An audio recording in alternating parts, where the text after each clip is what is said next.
Hello, welcome to 5 Minutes on Montenegro by Montenegro Prospects.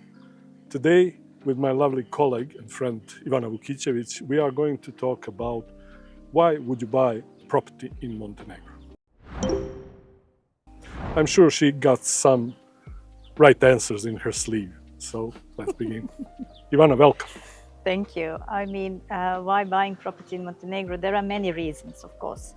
The main reason is I think that this country is simply beautiful. It's so diverse. Whatever you want, we have it. If you want, a sandy beach, we have lovely sandy beaches, rivers, national parks, fantastic mountains, historical towns, fjords, like this one where, you have steep mountains, and the sea at the same time.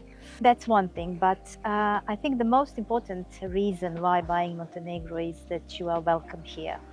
And welcome not just by local people, because people are very friendly, but the system welcomes foreign buyers. The number one, all the rules and regulations that apply to locals, to Montenegrin citizens, apply to the foreign buyers. So if I were buying property or someone from Germany, all the rules and regulations are absolutely the same. The second thing is that, based on property purchase, and that's any residential property, regardless of the price or the location, you can get residency permit in Montenegro. The system is very open and welcoming to foreign buyers. Then, the location of Montenegro geographically in Europe is very good. So many of our clients recognize that, and they buy property in Montenegro just because, they want a base somewhere in this part of the world, so they can travel freely and travel to different locations. I'm sorry, I just wanted to add, as we are in Mediterranean Sea, on Mediterranean Sea located, you can travel easily all over Mediterranean part of Europe. So Italy is accessible, Greece. Yes, you can fly, you can drive, or you can take a boat. So all transports are there. Finally, property in Montenegro. Some people say it's getting expensive, so more expensive than it should be. But on the other side, Montenegro is still offers much better value compared to other countries. I mean, you can still find, within the budget of 300, 400,000 euros, you can find beautiful apartments with sea view or close to the sea, excellent quality. So that's something that I think is not very Common often these days. Common these days, exactly. Thank you. It's been a long day. I wanted to ask you about the prospects of Montenegro entering EU. Are there some reasons? I'm sure many would, not many, but some would find reasons not to buy in Montenegro because Montenegro is joining EU. However, majority seems to see that as an opportunity. Well, hopefully, we are going to. The best prediction is 2028. However, we've seen many situations like this. It was 2012, 20, etc. But unlike earlier, this time I think EU is ready to accept Montenegro, and the government and people generally are really, really eager to join EU. I think something like 80% of Montenegrins are pro EU, and again, due to the situation, geopolitical situation, EU is now ready to accept Montenegro. When were you talking? You mentioned the beauties of the country. So obviously, not everyone, but most of the people are acquainted with the coastal beauties. However, Montenegro is much more than just the coast. Absolutely, absolutely. I mean, I can't decide, do I prefer coast or the mountains of Montenegro. In the north of Montenegro, you have really fantastic nature. First, Montenegro is, I think, third country in Europe. on the number, or on the coverage of the forests. So more than half the half of Montenegro is covered by the forests. I think only Slovenia and Finland have more forest than Montenegro. We have some fantastic rivers, lakes. There are two skiing resorts, Žabljak and Kolašin. Kolašin especially is being developed recently. If you like hiking, that's I think one of the best destinations. Whitewater rafting, Skadar Lake, Lovćen National Park, Biogradsko jezero, Prokletije, I mean Cursed Mountains, that's something that's really truly breathtaking. Then there are canyoning, a lot of Nevidio Canyon around Shavnik, then Mrtvica Canyon. So Mrtvica River, hiking along the Mrtvica River is one of the best hikes I think ever anywhere. Ivana is avid hiker, so yeah, that's there's so many places to hike around Montenegro. I mean, literally everywhere you go. Here in the bay, there are hiking paths that take you from you can visit Austro-Hungarian fortresses in the area. Each is really very, very interesting. The views are fantastic. Each is surrounded by the forest, by the trees. Absolutely something to recommend. Is the food good in Montenegro? You tell me. I think it's the best. I think it's the best. It's simple, especially if you are on the coast and if you like fish. So grilled fish and some potatoes and fresh salad on the side. There's nothing better. Squid, calamari. What else? Well, everything that the sea has to offer is exceptional because it's fresh. You can buy it on the market. You can prepare it at home. Of course, you could go to any restaurant and you will eat really well. Yeah, green markets. That's another thing in Montenegro that is fantastic. There's a excellent green market in Bar. So if you are visiting Bar, you have to stop by.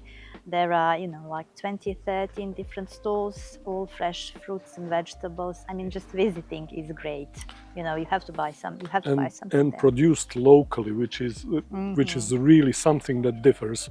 I've heard from many visitors or our clients that you still have a natural food, not genetically modified.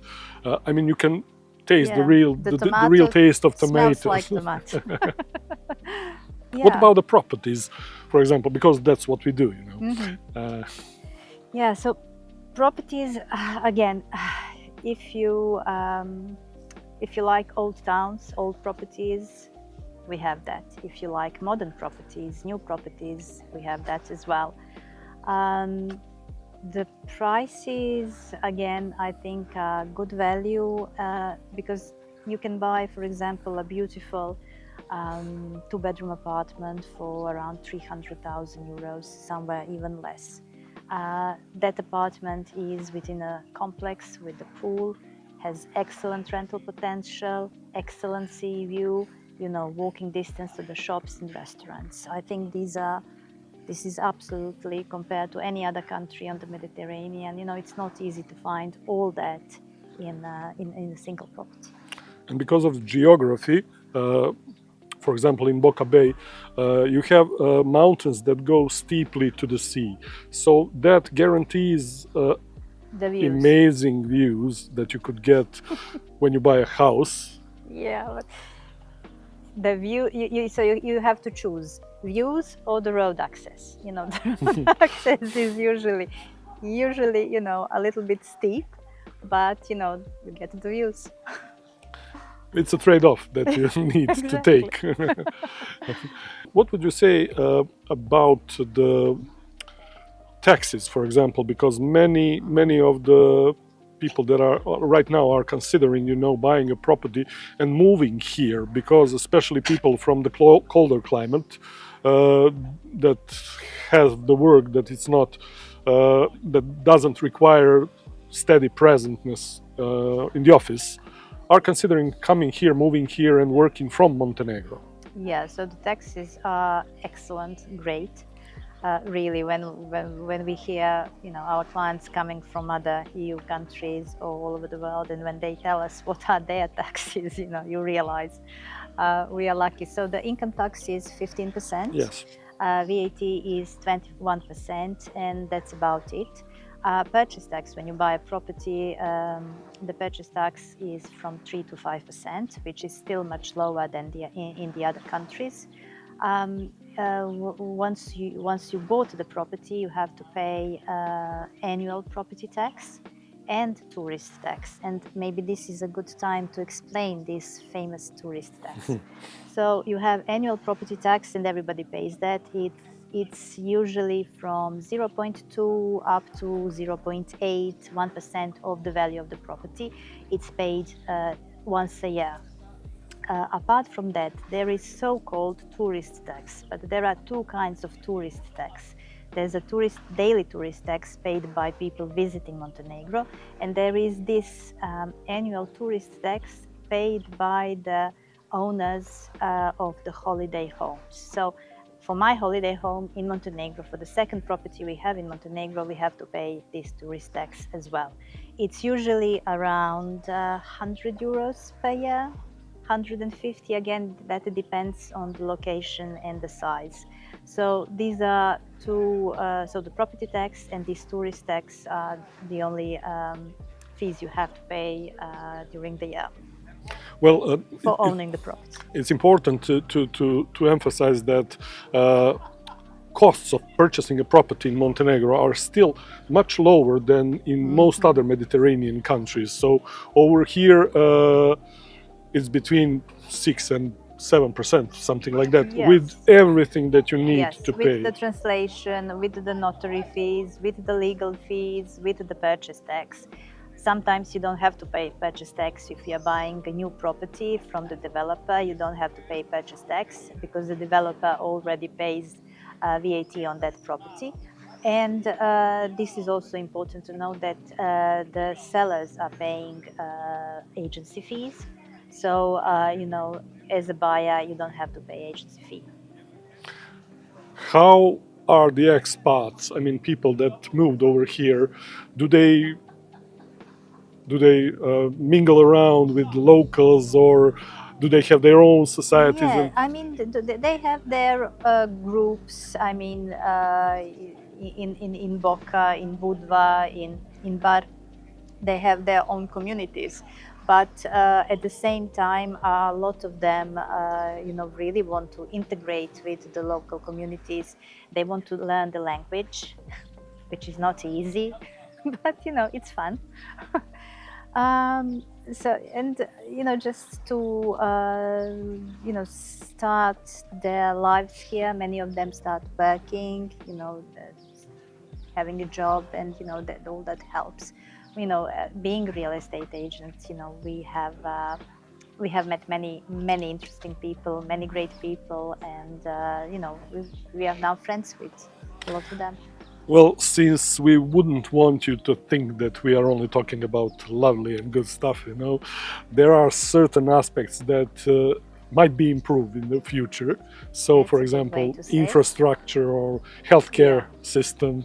Yeah, healthcare system unfortunately is not good, but still there are, the national health system is not good, but there are many private practices, private clinics where you can get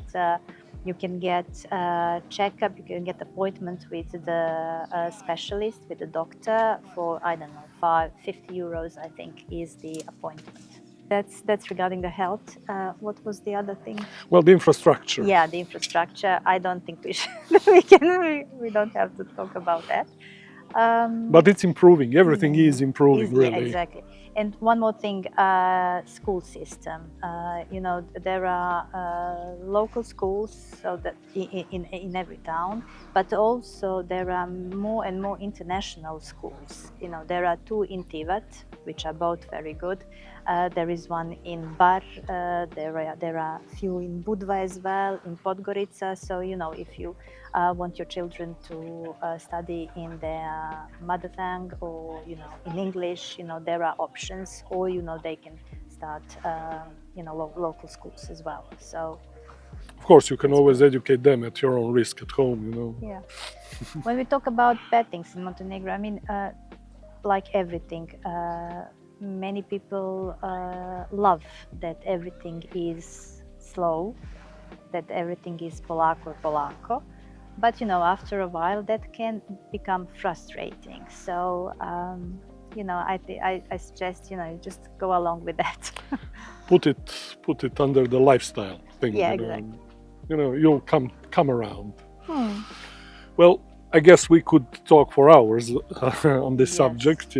Unfortunately, we are called 5 minutes on Montenegro, which is maybe a little bit more. Yeah, and the sea is calling us. So Yes, it's the end of the day. So right now, after this interview, we are going to get jump into our into the bathing sea. Exactly. suits and jump into the sea. You Thank know. you very much for watching us.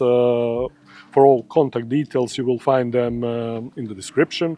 If you want to contact us regarding any matter of Montenegro, purchasing property in Montenegro, procedures, or certain properties that you might find on our websites, we would be glad to help and to answer all of your questions. Thank you. Bye. Bye.